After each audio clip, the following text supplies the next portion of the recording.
When you have bad company, trust me, some kind of bad companies, trust me, you won't have any. Know the difference between your needs and your wants.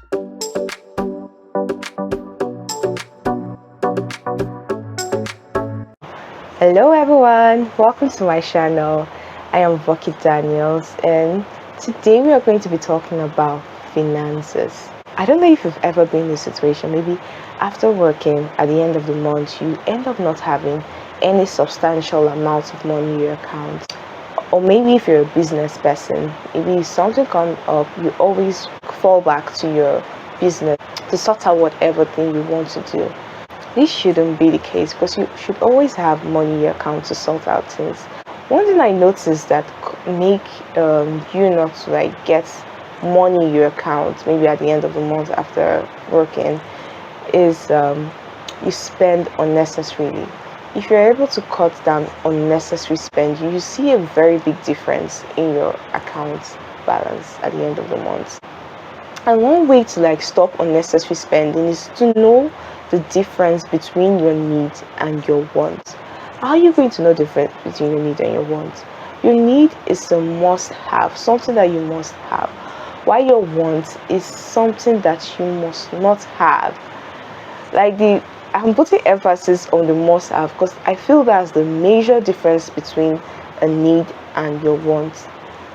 I don't know if you're that kind of person. Maybe you see something, I see it, I like it, I want it, I got it. I know there's sometimes we see something we like and we just want to get it, but just hold back a bit and ask yourself, do you really need this?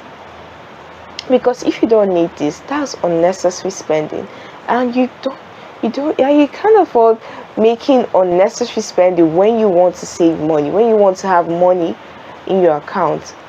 So what's at your need? Your need is like housing. You must have a roof over your head, you must feed, and you must wear clothes. But even when it comes to your housing, if you're a single girl or a single guy, I see no reason why you should be renting a three-bedroom apartment when you're a struggling single guy or a struggling single girl, because you don't need that much room. I'm pretty sure you can't be sleeping in all the rooms, so I feel that's unnecessary spending. You should go for something smaller, like a one-bedroom apartment.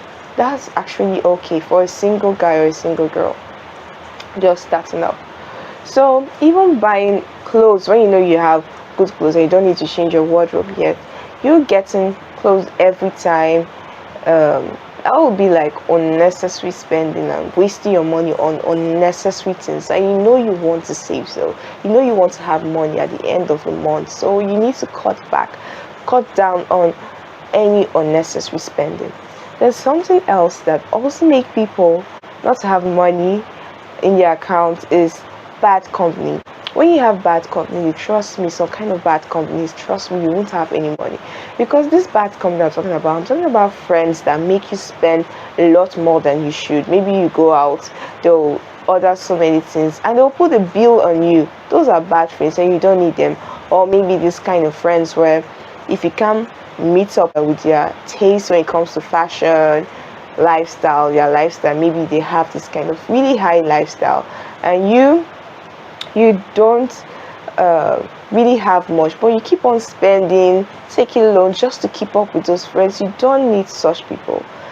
Because they are going to wreck you financially. Or maybe you have friends that go to party a lot, and you go to party a lot, you buy a lot of ashwabi every month, you buy like 7. I feel you should cut down a bit, know when to spend your money. If your friends want to cut you off just because you don't have enough money to keep up with their lives, that means they are not really good friends. Yeah, they can be your friend, yeah, they can be your colleagues, but that doesn't mean that you guys earn the same. So they can be your colleague, they can earn the same amount of money with you in your workplace, but do you know if they have any side hustle? Do you know if your friend, they might have other side also, but you're just dependent solely on your salary. So it's definitely going to affect you if you're trying to keep up with people like that. So what are you supposed to do in that kind of situation? Maybe you draw yourself back a bit, just cut off from those friends that want you to spend unnecessarily. because for you to get money, you need to cut off unnecessary spending. So another thing again that helps a lot when it comes to like having money in your account is writing a budget. When you write a budget, you already know how much you're going to earn in a month. You already know how much you're going to earn in a month, right? So when you write your budget, you try and estimate the things that you do buy like every month. If it's your food stuff, your toiletries, your cosmetic stuff and all that, you buy them. Then after you buy them, if I say if it's your toiletry, you write them down. Okay, this is what I'm going to buy. I'm going to spend so and so amount of money on this. I'm going to spend this amount of money on that. So when you do that, you see that all those unnecessary this thing will cut off because you already know what you're doing. So there won't be spontaneous buying or spontaneous shopping and all that will be making you not to have money in your account. So you've already cut those things off. You get. So that will help you a lot, writing down your budget. And when you write your budget, make sure you keep extra in case something comes up and you did not really budget for that. But since you put that extra, you already know that, okay, in case something comes up, this is the amount of money I'm going to take. Like, always make extra when it comes to your budget. So something else again that will help you have money in your account, like this is so important, is saving. When you save money, my god, like it's going to help you a lot. Saving is really important because when like you save for a rainy day, they say a little drop of water makes a mighty ocean. Those 1,000 naira, that 100 naira, that 500 naira that you think is nothing, trust me, is something. You need to save so that when things come up, you'll be able to like help yourself out without going for loan. Because most time when people always go out and take loans when they are indebted and all that, the reason why such thing happens is because they don't save. But when you save, trust me, you're going to see like a very big change when it comes to you taking loans.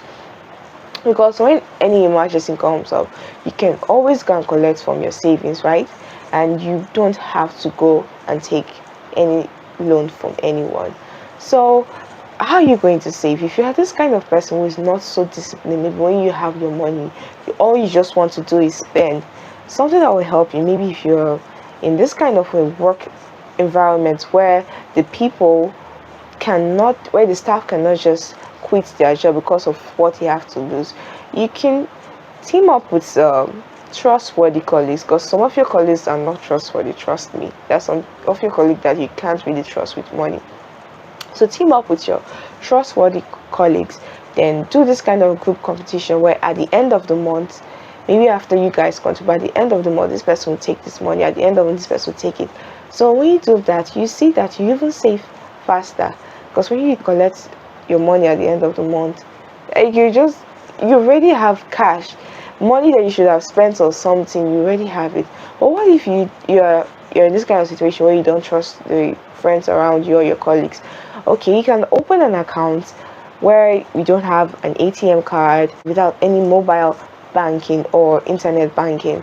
So when you have something like that, you notice that you won't be able to go and collect money as often as you like. So the stress of going to the bank and all that will even prevent you from touching the money. So you just transfer the money to that account. Any amount of money you have transferred to that account, from there you start saving.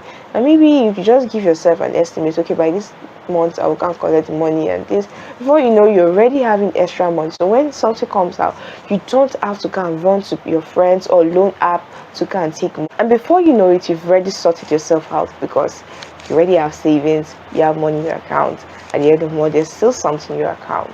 So you don't have to be running to friends, to loan app, where they will start embarrassing you, sending message to all your contacts that, oh, so and so person, she's owing so and so amount of money, blah blah blah. You know how wicked those loan apps can be, how they will embarrass your life, send false messages to all your contacts just because you defaulted, or maybe you've not paid your debt off. And another thing I want to mention is for you to like reduce the amount of money you spend on similar things. For example, maybe you have like 4 different subscriptions, similar things. Okay, let me just say movie streaming apps. You subscribe to 4 different movie streaming apps, and I'm pretty sure you won't be able to stream all the movies at the same time, or maybe you won't be able to use all of them at the same time. So you subscribing to those four similar apps, you're actually wasting money where you could have just subscribed to one and saved the remaining money. So these are some few things that you feel that are not much, but they are hurting you financially. So try and cut back on your expenses. If you have so many similar things you are paying for, look at the one that you think is your favorite, the one that you prefer the most. Then you subscribe, stick to just that one instead of having more than one or up to even 4 subscriptions. When it comes to business, I feel as a business person, you should be like every day, you already know your profit, right? Every day you should like take this certain amount of money, open an account without no ATM or like I mentioned, no ATM, no internet banking, no mobile banking, right? You open the account, then what are you going to do? You send money every day from your profits. Okay, this amount of profit, I'm keeping it here. So you keep on sending. And at the end of the month, like maybe in a new month, you just pay to your account. And that will look like your salary. From there, you write your budget and okay, this is what I want to do. Like I've explained, write your budget and all that. So when you have an issue or anything, you want to sort out something, you want to buy something, you don't have to fall back to your business every time to collect cash because you're already paying yourself your money. So these are some tips that has really been helpful to me. So guys, I would love to hear your opinion. What do you do in situations like this?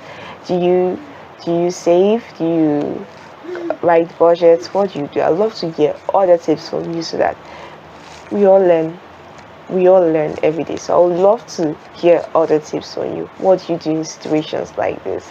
So if you're watching to this point, thank you so much. I truly appreciate you guys. And please don't forget to like, share and subscribe and comment on my video. And please turn on the notification bell so that whenever I post something, you always be the first to know about it. Thank you so much guys. And this is the end of the video. I'll see you in my next video.